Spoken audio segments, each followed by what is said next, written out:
Buenas, mis hermanos de Discipulado Básico, ¿cómo están? Es un gusto poder estar con ustedes una vez más y poder estar revisando este capítulo 2 que está pues hablándonos de la integridad del Evangelio. Recordamos que estamos revisando el libro de Neil Anderson, Victoria sobre la Oscuridad, y en este día vamos a estar viendo cómo les indicamos acerca de la integridad del Evangelio. Para esto, el doctor Bill Anderson nos da un ejemplo acerca de Bill. ¿Quién era Bill? Bill era un joven universitario, ¿verdad? Que era considerado un paquete de glándulas salivales, degustador de las bellezas y de sus impulsos sexuales, aparte que era un gran comelón. Este Bill estaba pues enloquecido por Susana y la correteaba por toda la universidad.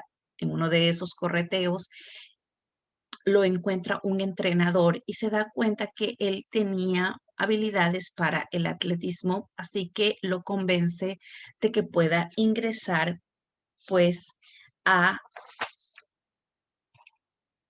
al atletismo. Él ingresa, ¿verdad? Y comienza a darse cuenta de que él podía correr.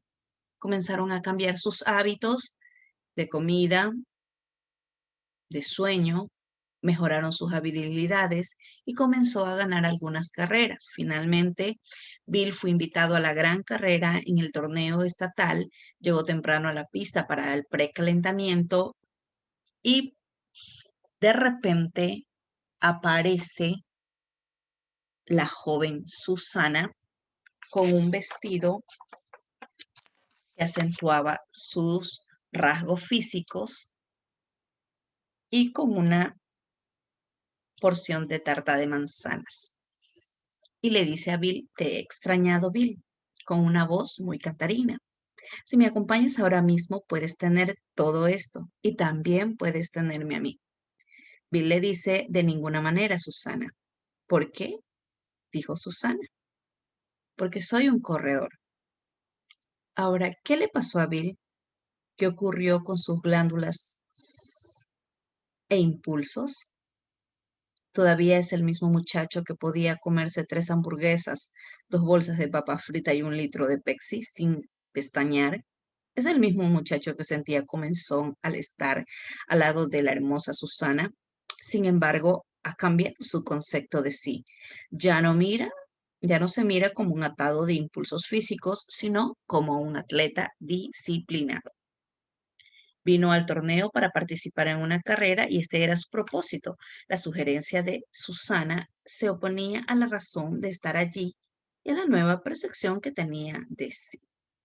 Así como esta ilustración que nos da el doctor Neil Anderson, nosotros necesitamos cambiar la percepción que tenemos de nosotros mismos para que cambie el propósito de nuestras vidas. Así que la pregunta es, ¿quiénes somos? La respuesta es, somos hijos de Dios. Por ende, muchos cristianos no llevan una vida libre y productiva porque no comprenden quiénes son ni qué hacen aquí.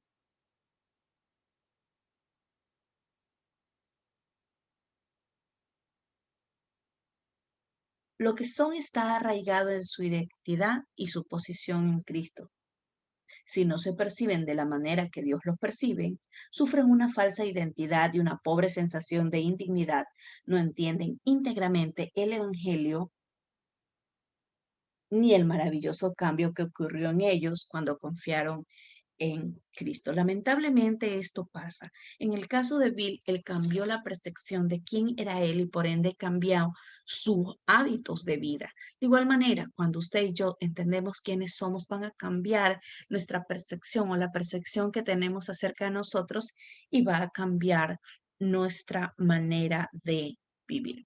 Nosotros tenemos así el ejemplo de Cristo. El plan de redentor de Dios comienza a desarrollarse cuando aparece Cristo, el segundo Adán. Cristo no vivía independientemente del Padre. Cristo vivía en completa dependencia de Dios Padre. De hecho, en Juan 5:30 dijo, no puedo yo hacer nada por mí mismo.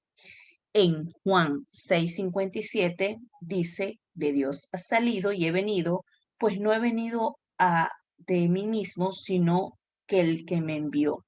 Las palabras que yo he hablado no las abro por mi propia cuenta, sino que el Padre que mora en mí, Él hace las obras, lo dice Juan 14:10.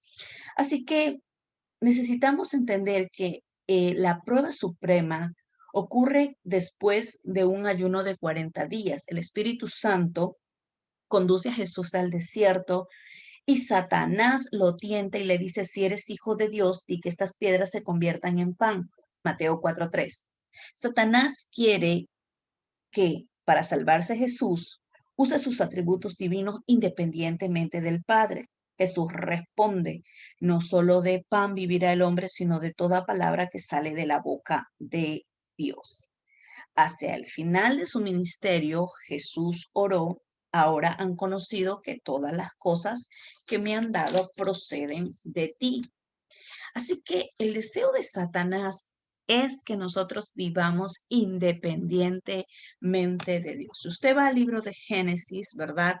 Él utilizó el engaño para poder estar allí y que Eva cayera fácilmente.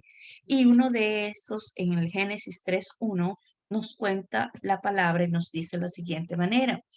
Pero la serpiente era astuta más que todos los animales del campo que Jehová había hecho, la cual le dijo a la mujer, con que Dios ha dicho, no comáis de todo árbol del huerto. Dios nunca le dijo, no comáis de todo árbol del huerto. Le dijo solamente que no coman del árbol, verdad, de la ciencia del bien y del mal. Ahora, necesitamos entender que Jesús vino para darnos vida. Ay, espérate un ratito, ya.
Como el primer Adán, Jesús nació físicamente y espiritualmente vivo.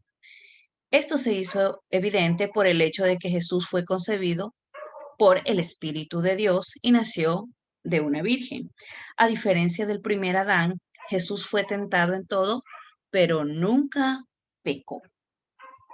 Nunca perdió su vida espiritual porque no cometió pecado, conservó su vida espiritual en todo el camino a la cruz. Allí derramó su sangre y murió llevando sobre él los pecados del mundo. Entregó su espíritu en manos del Padre cuando su vida física llegó a su fin, como lo dice en Lucas 23:46.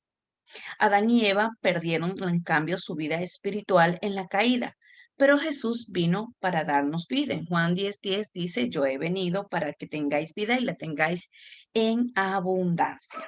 ¿verdad? Juan también nos indica en el libro de Juan, capítulo 1:4, dice que en él estaba la vida y la vida era la luz de los hombres. Ahora, lo que necesitamos notar es que la luz no produce vida, la vida produce luz. Jesucristo dijo, yo soy el pan de vida, lo dice en Juan 6:48, yo soy la resurrección y la vida, el que cree en mí, aunque esté muerto, vivirá, lo dijo en Juan capítulo 11, versículo 25. En otras palabras, los que creen en Jesús seguirán viviendo espiritualmente aun cuando mueran físicamente. Jesús dijo, yo soy el camino, la verdad y la vida. El valor final no es nuestra vida física, que es temporal, sino nuestra vida espiritual, que es eterna. Escúcheme, usted y yo necesitamos concentrarnos, como lo dice el libro de Colosenses, ¿verdad? En lo que es espiritual más que en lo terrenal. Porque aquí en esta tierra nosotros vamos a vivir, qué sé yo, 40, 80, 90, 100 y algo de años, si a lo mucho, pero, sin embargo, nuestra vida eterna, donde vamos a pasar toda nuestra eternidad, pues obviamente va a ser con Él. Así que necesitamos poder poner énfasis en poder vivir una vida espiritual de calidad. Y eso se va a lograr de acuerdo a cómo yo me perciba y crea quién soy. Yo soy una hija de Dios. En el caso de Adán, o a diferencia pues de Adán, ¿verdad? Jesucristo, aunque nació espiritualmente vivo y aun cuando nació físicamente vivo, Jesucristo nunca pecó y por ende siempre tuvo vida espiritual. Ahora, necesitamos entender que este evangelio es integral. ¿Por qué? Porque muchos cristianos viven bajo un medio evangelio y caen en dos errores, ¿verdad? El primero es que muchos creen que reciben la vida, pero no reciben el poder para vencer el pecado. Piensan que y han oído a Jesucristo como el Mesías que vino a morir por los pecados y que si oran para recibirlo, al morir irán al cielo y recibirán perdón de sus pecados. Pero necesitamos entender que en esa afirmación hay dos errores. El primero es que simplemente es la mitad del Evangelio. Porque si nosotros nos encontráramos como una persona que está muerta y nosotros tuviéramos el poder para poder resucitarla, ¿verdad? Entonces, y la resucitáramos, de hecho, ¿verdad? No estamos lidiando con aquello que lo enfermó. En el caso de nosotros, ¿qué es lo que nos enfermó? Lo que nos enfermó fue el pecado, ¿verdad? Y Jesucristo lidió precisamente con aquello que nos enfermó, porque dice Romanos 6:23 que la paga del pecado es muerte. Y Jesús sufrió en la cruz y murió por nuestros pecados. ¿Es todo el Evangelio curar el mal que nos causó la muerte? No. El versículo sigue diciendo, pero la dádiva de Dios es vida eterna en Cristo Jesús, lo dice Romanos 6:23. Gracias a Dios por el Viernes Santo, pero los cristianos celebran cada año es la resurrección el domingo de Pascua. Por alguna razón desconocida, hemos dejado la resurrección fuera de la presentación del Evangelio. En consecuencia, terminamos con el pecado perdonado pero no con los santos redimidos. Así que mucha gente cree que recibirá vida, ¿verdad? Pero no el poder para vencer sus pecados. Por ende, siguen lidiando con los mismos pecados. Y recuerde, usted y yo ya fuimos victoriosos, ya fuimos declarados victoriosos en Cristo Jesús. Jesucristo ya venció y nos dio el poder para vencer todo pecado. Solamente usted tiene que fortalecerse en él, como lo dice la palabra, y rechazar todo lo que no proviene de él. Así que el segundo problema es en esa presentación del Evangelio, es que da la impresión de que la vida eterna es algo que reciben al morir. Y no es así. Y este es el testimonio que Dios ha dado, la vida eterna, y esta es la vida eterna en su Hijo. El que tiene el Hijo tiene la vida, y el que no tiene el Hijo no tiene la vida. Lo dice Primera de Juan 5:11 y 12. Si no tenemos vida espiritual, antes de morir físicamente, solo nos espera el infierno. Mucha gente piensa que sus pecados serán perdonados cuando mueran en el cielo y allá van a recibir vida eterna. Y eso es un error total, porque la palabra me dice en Juan 3:16 que de tal manera amó Dios al mundo que dio a su Hijo unigénito para que todo aquel que en él crea no se pierda, mas tenga vida eterna. ¿Pero qué es la vida eterna? Juan 17:3 nos dice que es la vida eterna. Y dice, y esta es la vida eterna, que te conozcan a ti, el único Dios verdadero, y a Jesucristo a quien tú has enviado. Entonces, ¿qué es la vida eterna? La vida eterna es conocerle. ¿Dónde empieza la vida eterna? Desde el mismo momento en que yo me arrepiento de mis pecados, lo confieso a Él como Señor y Salvador. Reconciliada con Dios comienza la vida eterna. Él manda a su Espíritu a morar dentro de mí y por ende yo puedo gozar de los beneficios de ser una hija de Dios. Ahora, ¿qué diferencia produce en nosotros la diferencia de Cristo? La diferencia entre el primer y el segundo Adán está basada entre la vida y la muerte para nosotros. ¿Por qué? Porque en Adán todos mueren, lo dice Primera de Corintios 12:22. Muy a menudo el hecho de estar espiritualmente vivo se describe en el Nuevo Testamento con la frase en Cristo o en Él. Pablo, de hecho, lo usa, ¿verdad? Incluso si nosotros revisamos en el libro de Efesios, en los 6 capítulos de Efesios, hallamos más o menos unas 40 referencias de estar en Cristo y tener a Cristo en vosotros. Por cada pasaje que se habla de Cristo en vosotros, 10 enseñan que estás en Cristo. Así que necesitamos poder saber que usted y yo estamos en Cristo. ¿Y cómo más o menos le puedo ejemplificar esto? ¿Verdad? Es como cuando se hace un injerto, ¿verdad? Y ese injerto se lo pone dentro del tallo de aquella planta, de aquel árbol, y se hacen uno solos, se los amarra y esto se los hace uno solos. Así usted y yo estamos en Cristo. Desde el momento en que el Espíritu Santo de Dios vino a morar dentro de nosotros, nos hicimos uno con Cristo. Y eso es una gran ventaja, una bendición. ¿La nueva vida exige un nuevo nacimiento? Así es. Todos nosotros no nacimos en Cristo. Muchos de nosotros nacimos muertos, de hecho todos nacimos muertos en nuestros delitos y pecados, lo dice Efesios 2:1. Pero ahora, ¿cuál es el plan de Dios para transformar de esta nuestra vida, de estar en Adán a estar en Cristo? Juan 3:3 nos dice que necesitamos nacer de nuevo. El nacimiento físico solo nos da vida física. La vida espiritual, la vida eterna prometida por Cristo a los que vienen a Él, se obtiene solo mediante el nacimiento espiritual. Cuando nosotros nacemos de nuevo, ¿verdad? Nace nuestro espíritu de nuevo. Recuerde que nuestra vida espiritual, porque Dios habla a nuestro espíritu, estaba muerta. Por ende, necesitábamos nacer de nuevo. En Juan 3:36 dice de la siguiente manera: el que cree en el Hijo tiene vida eterna, pero el que se rehúsa a creer en el Hijo no verá la vida, sino que la ira de Dios está sobre él. Ahora, necesitamos entender qué es esto o qué quiere decir estar espiritualmente vivos en Cristo.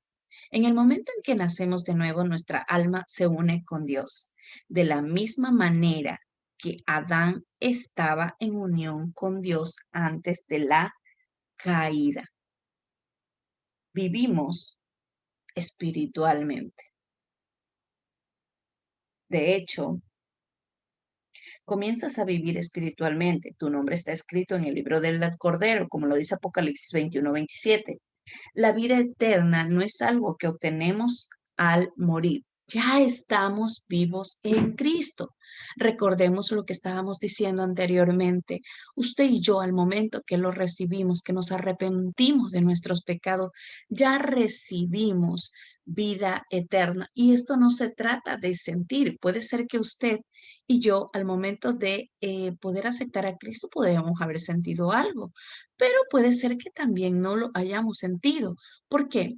Porque la vida espiritual no se basa en sentimientos, sino en decisiones, en obrar y en obedecer de acuerdo a lo que dice la palabra, ¿verdad? Nuestra alma no gobernada por Cristo, esta sí estaba habituada a vivir por lo que sentía. Si sentía hacer algo indebido, pues iba y lo hacía. ¿Por qué? Porque nuestra alma nos gobernaba. De hecho, usted y yo estábamos gobernados por nuestra carne. Y como estábamos habituados a vivir una vida muy carnal, ¿verdad?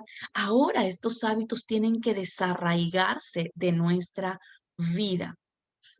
Así que necesitamos entender que la salvación no es un agregado futuro, es una transformación en el presente. Esta transformación ocurre en el nacimiento espiritual, no en la muerte física. Mi vida espiritual comenzó personalmente cuando confié en Cristo y simplemente seguiré su camino. Necesitamos entender aquello. ¿Por qué? Porque no es algo que voy a recibir del futuro, ya yo lo tengo, ya yo puedo permitir que el Espíritu Santo vaya transformándome y esto se dio cuando yo nací espiritualmente. Ahora, la nueva vida inicia con una nueva identidad. Hace muchos años atrás dieron una película acerca de una jovencita que vivía en Estados Unidos, pero ella era de Varsovia, ¿verdad? Era un país donde ella era la princesa, pero ella no lo sabía. De repente, la reina, abuela de ella, comienza a buscarla y la encuentra. La encuentra y pues la convence de ir a Varsovia y ella allá en ese país comienza a aprender las costumbres. Ella era una chica pues acostumbrada a vivir una vida pues de la ciudad, de una de las ciudades de Estados Unidos, una vida muy descomplicada, muchas veces sin mucho preparación ni mucha cultura. Más sin embargo, allá tiene que aprender cómo vestirse, aprender a hablar como una princesa. De igual manera, cuando usted recibe la identidad en Cristo, es lo mismito. Necesitamos aprender a cambiar nuestro lenguaje, necesitamos aprender a cambiar nuestra mentalidad. Lo dice Romanos 12:2, de hecho, que necesitamos aprender a cambiar nuestra mentalidad, renovamos nuestro entendimiento y renovar, la palabra renovar significa ingresar algo nuevo de continuo. Así que necesitamos entender que ser cristiano no es solamente recibir algo, es llegar a ser alguien. Usted llegó a ser hijo de Dios. Yo no solo recibí una salvación, yo recibí una nueva identidad en Cristo. El creyente no es solo una persona perdonada que va al cielo. El cristiano en función de nuestra más profunda identidad es un santo, un hijo de Dios nacido de nuevo, una obra maestra de Dios, un hijo de luz, un ciudadano del cielo. El nuevo nacimiento te transformó en alguien que no existía antes.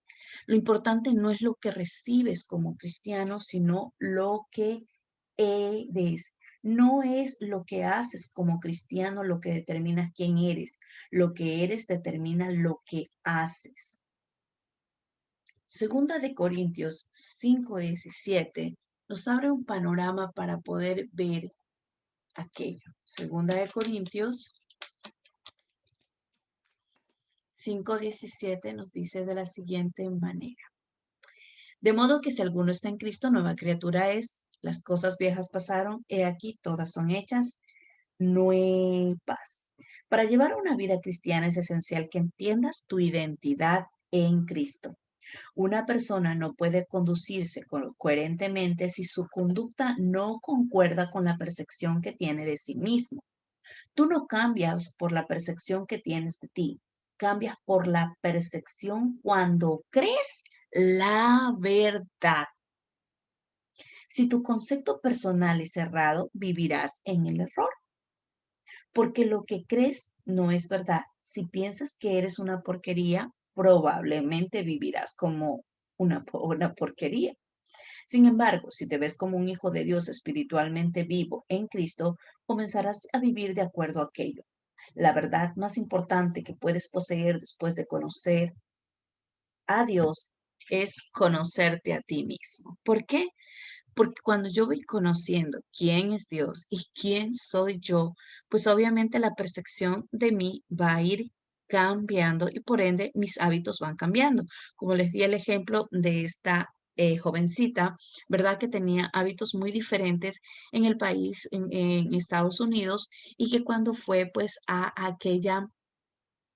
eh, aquel país de donde ella procedía, pues tuvo que cambiar todo lo que ella había aprendido. De hecho, lo más difícil para el ser humano es desaprender aquellas cosas que nosotros aprendimos y necesitamos dejar todo aquello que no nos sirve. La principal estrategia de Satanás es tergiversar el carácter de Dios y la verdad de lo que somos. Él no puede cambiar a Dios ni puede cambiar nuestra identidad y posición en Cristo. Sin embargo, si puede hacer que creamos una mentira, entonces viviremos como si fuera una verdad. Toda mentira que usted crea, usted va a crear una fortaleza mental y esa fortaleza mental va a determinar tu conducta y mi conducta.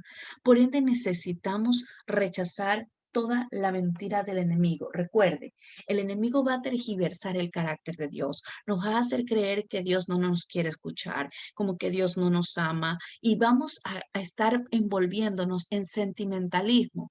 Yo quisiera sentir a Dios, yo quisiera sentir que Dios me ama, pero recuerde que usted y yo ya no vivimos por sentimientos, sino por decisiones, ¿verdad? Por convicciones, por lo que está escrito en la palabra y ya Dios te dijo que te amaba. De hecho, el más grande o la más grande manera de decirte que te ama y que me ama fue que enviara a su hijo a morir tremendamente en esa cruz. Pero Satanás siempre va a distorsionar la imagen que yo tenga de Dios y la imagen que yo tenga acerca de mí mismo. Porque, por ejemplo, usted y yo vamos a seguir fallando porque estamos en carne. No se trata de estar pecando y practicando pecados, se trata de que a veces pecamos involuntariamente, pero es ahí donde necesitamos afirmar quiénes somos y poder ir al Padre y pedir perdón. Cuando usted tiene una correcta imagen de quién es usted, pues usted va a vivir una vida victoriosa en Cristo. La nueva identidad da como resultado la nueva vida da como resultado una nueva identidad. La palabra de uso más frecuente en el Nuevo Testamento para identificar a los cristianos es santo. Literalmente, santo es una persona santificada. Sin embargo, Pablo y los autores de las epístolas la usan generosamente para describir a cristianos comunes y corrientes y ordinarios como usted y como yo. De hecho, en la Biblia, Reina Valera en 1960, ¿verdad?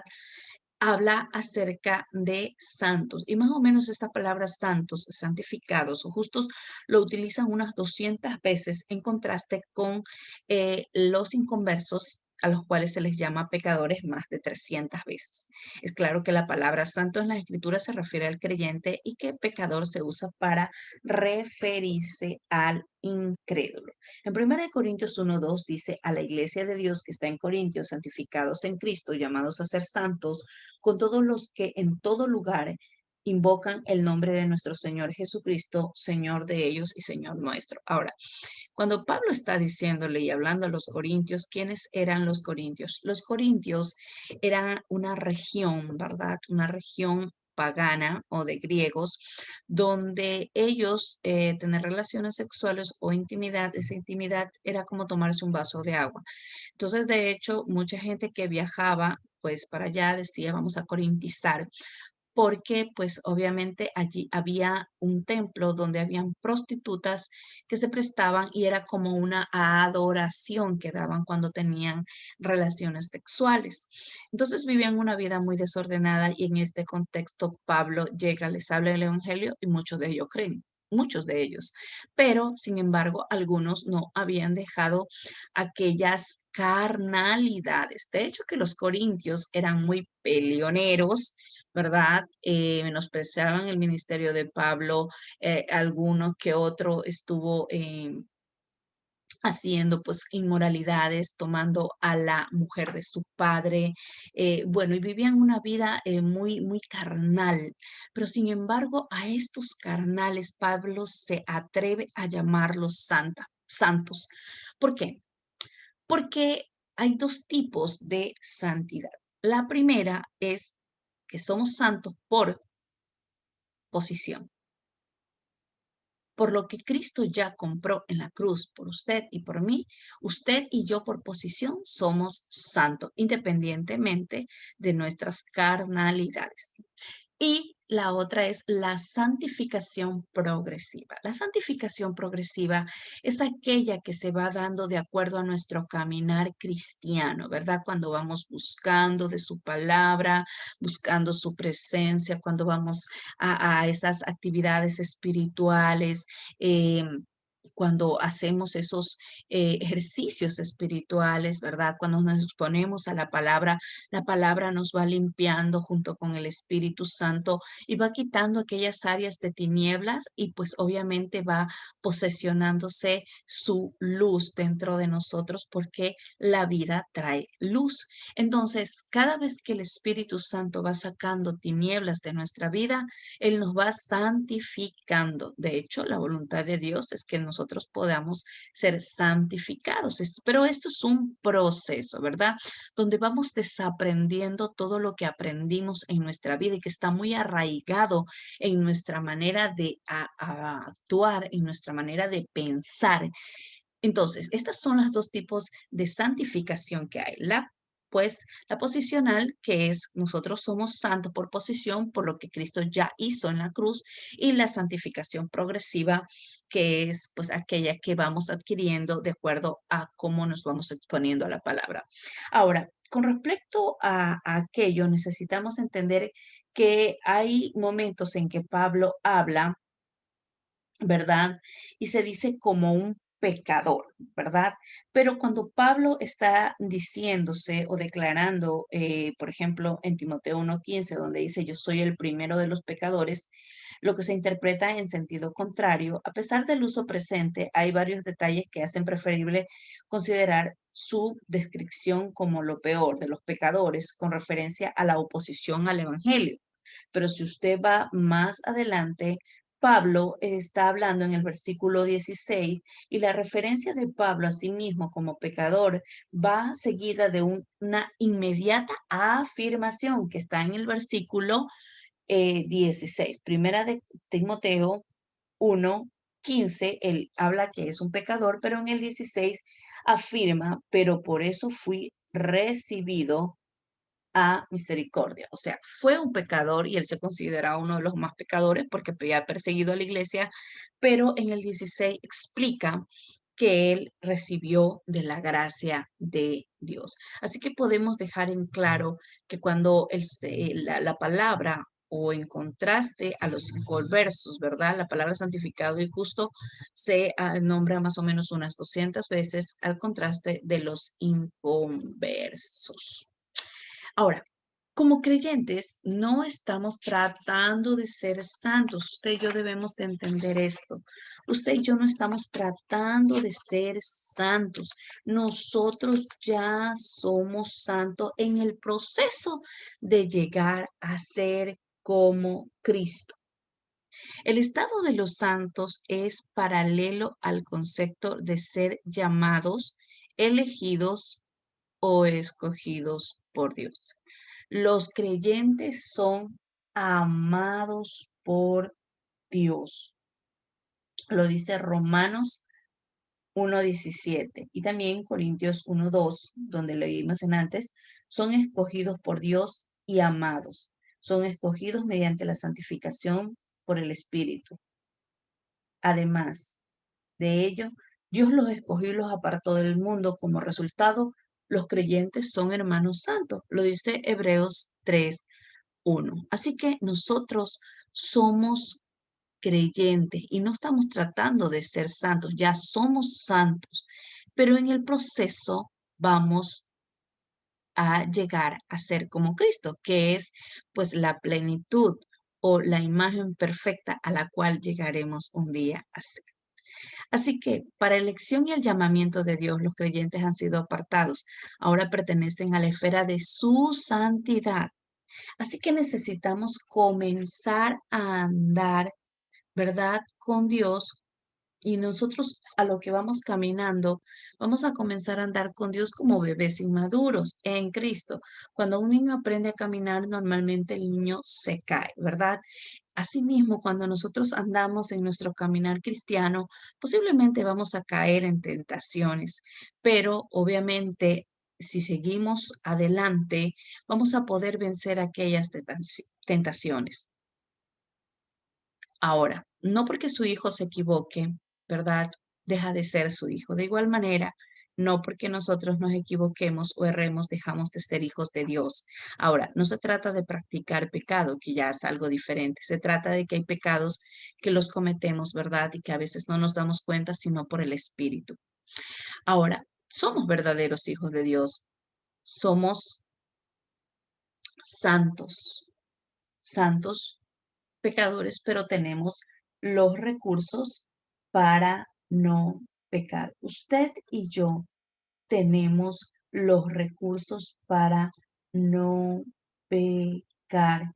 El deseo de Dios es que usted y yo tomamos nuestra verdadera identidad y podamos vivir una vida de acuerdo a lo que Él ya nos dio. Así que, puesto que somos santos en Cristo y por el llamamiento de Dios, tenemos herencia con Cristo. El Espíritu mismo da testimonio a nuestro espíritu de que somos hijos de Dios. Y como hijos, herederos y coherederos con Cristo. Ahora, nosotros nos identificamos con Cristo en su muerte. En Romanos capítulo 6, ¿verdad? Versículo 3, nos dice de la siguiente manera. Romanos 6:3 dice, ¿o no sabéis que todos los que hemos sido bautizados en Cristo Jesús hemos sido bautizados en su muerte? Sabiendo esto, que nuestro viejo hombre fue crucificado juntamente con él para que el cuerpo del pecado sea destruido a fin de que nos sirvamos al pecado. Nos identificamos con Cristo en su sepultura. Romanos 6:4 dice, porque somos sepultados juntamente con Él para muerte por el bautismo, a fin de que como Cristo resucitó de los muertos para la gloria del Padre, así también nosotros andemos en vida nueva. En resurrección, Romanos 6:5, porque fuimos plantados juntamente con Él en la semejanza de su muerte, así también nos seremos en su resurrección.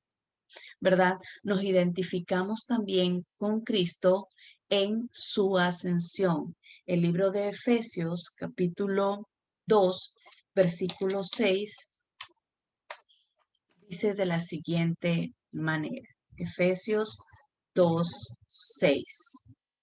Y juntamente con Él nos resucitó. Recuerda, está en pasado, ya lo hizo. Y asimismo nos hizo sentar en lugares celestiales con Cristo Jesús.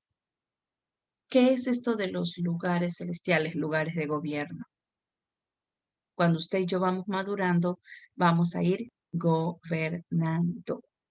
En su vida, Romanos 6, 10 y 11 dice, porque cuanto murió al pecado, murió una vez por todas, mas en cuanto vive, para Dios vive. Así que también vosotros consideraos muertos al pecado, pero vivos para con Dios en Cristo Jesús.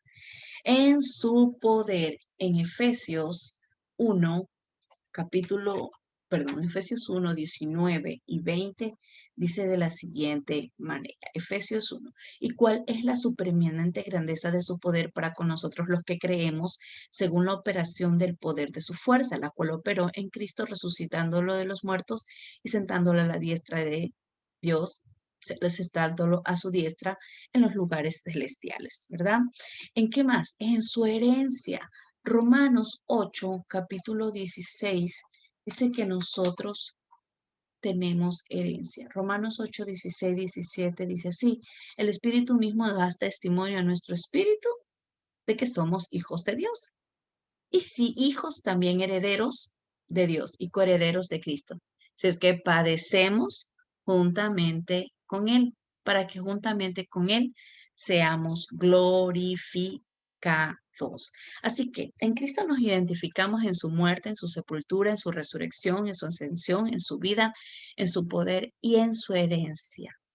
Él es el ejemplo máximo. Ahora, ¿quiénes soy en Cristo? Yo soy la sal de la tierra, yo soy la luz del mundo, yo soy hija de Dios, soy sarmiento de la vid verdadera, un canal de la vida de Cristo, soy amiga de Cristo, soy elegido de Cristo y puesto para llevar fruto. Usted es justicia de Dios. Usted es un siervo y una sierva de Cristo. Usted es una hija y un hijo de Dios. Usted es coheredero con Cristo. Usted es templo y morada de Dios. Estamos unidos al Señor somos un solo espíritu con Él. Somos miembros del cuerpo de Cristo, somos nueva criatura, estamos reconciliados con Dios y somos ministros de reconciliación. Somos hijos de Dios y uno en Cristo. Somos herederos de Dios, puesto que somos hijos, somos santos, somos hechuras de Dios, creados en Cristo para buenas obras. Somos ciudadanos con la familia de Dios. Somos prisioneros de Cristo. Somos justos y santos, somos ciudadanos del cielo, ya están sentados a la diestra de Dios. Estamos escondidos en Cristo, en Dios. Somos la expresión de vida de Cristo. Porque Él es nuestra vida. Somos escogidos para ser santos y amados. Somos hijos de luz y no de tinieblas. Somos participantes del llamamiento celestial. Somos participantes de Cristo. Somos piedras vivas, edificados en Cristo. Somos linaje escogido, real sacerdocio, pueblo adquirido por Dios, nación santa. Somos extranjeros y peregrinos en este mundo, somos enemigos del diablo, somos hijos de Dios y el malo no nos toca. No somos el gran yo soy, pero por la gracia de Dios somos lo que somos. Así que una de las mejores maneras de poder ayudar en nuestro crecimiento y en nuestra madurez cristiana es que nos acordemos continuamente de quiénes somos en Cristo. Esta lista, ¿verdad? Podemos observar quiénes específicamente somos en Cristo. Y esas características son nuestras y son completamente válidas y no podemos hacer nada para hacerlas más ciertas. Sin embargo, podemos hacer que estas características sean más significativas y productivas en nuestra vida cuando decidimos creer lo que Dios habla acerca de nosotros. No podemos estar más orgullosos de nosotros mismos de nosotros mismos si crees, pero puedes ser derrotado si no crees. Así que una de las mejores formas de ayudarnos es constantemente recordándonos y ponernos de acuerdo y afirmándonos quiénes somos en Cristo, ¿verdad? En mejor forma, nuestra conducta comenzará a reflejar nuestra verdadera identidad. Al comenzar, pues leyendo, es el capítulo de Romanos. John Stott dice, la necesidad de recordar quién eres es el método por el cual Pablo baja su elevada teología al ámbito de la experiencia cotidiana y prosigue en su resumen, de modo que en la práctica hemos de acordarnos continuamente quiénes somos. Tenemos que aprender a hablar con nosotros mismos y hacer estas preguntas. ¿No sabes? ¿No conoces el significado de tu conversión y tu bautismo? ¿No sabes que fuiste unido con Cristo en su muerte y en su resurrección? ¿No sabes que has llegado a ser esclavo de Dios y que te has comprometido a obedecerle? ¿No sabes estas cosas? ¿No sabes quién eres? Debemos seguir presionando con tales preguntas hasta que nos respondamos, sí, yo sé quién soy, una nueva criatura en Dios y por la gracia de Dios viviré en conformidad con esto. Así que necesitamos creer aquello. Recuerde, usted y yo somos creyentes.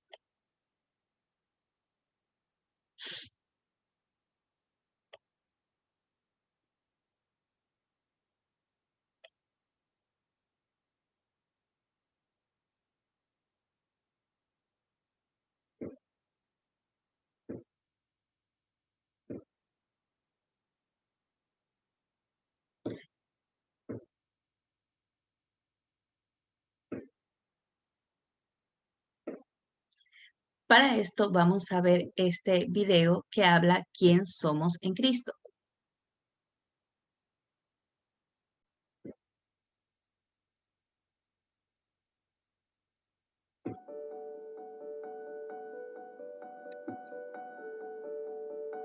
Una nación santa, siervo de Dios. Eres hijo de Dios. Eres parte del sueño de Dios. Eres la luz del mundo. Pertenezco a Dios. Perdonado del pecado. Conocido por Dios. Eres la sal de la tierra. Eres una creación admirable. Para ser moldeado a la imagen de Cristo. Heredero de Dios y coheredero con Cristo. Eres piedra viva. Soy miembro de un linaje escogido, un sacerdote real. Hechura de Dios. Eres una nueva criatura. Revestido en Cristo. Esclavo de Cristo. Extraterrestre.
Como hemos podido observar, usted y yo somos en Cristo. Somos sacerdotes, somos hechura suya, somos santos, somos templo del Espíritu Santo.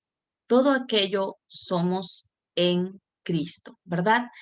Bueno, vamos a orar. Padre, gracias te damos por este tiempo, gracias porque descubrimos que somos hijos tuyos, Señor.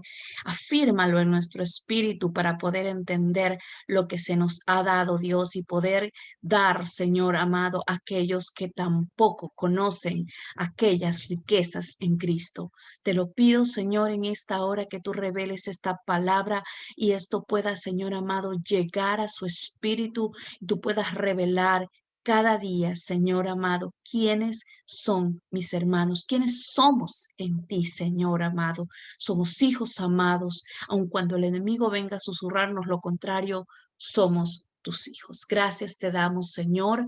Gracias, Espíritu Santo de Dios, porque tú seguirás revelando la verdadera identidad que tenemos y tu verdadero ADN, Señor, en nuestras vidas. Amén y amén. Mis hermanos, les indico que pues aquí están las preguntas para que ustedes puedan verlas, ¿verdad? Y puedan contestarlas. Recuerde que las mismas diapositivas, allí están las respuestas y las puede pues en este caso contestar. Es un gusto poder haber estado con ustedes. Aparte de aquello, les insto a que puedan estar viendo estas diapositivas y mínimo, por favor, puedan escoger una característica de quiénes somos en Cristo con el que más se identifiquen y puedan aprendérsela de memoria. Eso es todo, mis hermanos. Ha sido un gusto y nos vemos la próxima clase en nuestro discipulado básico. Bendiciones.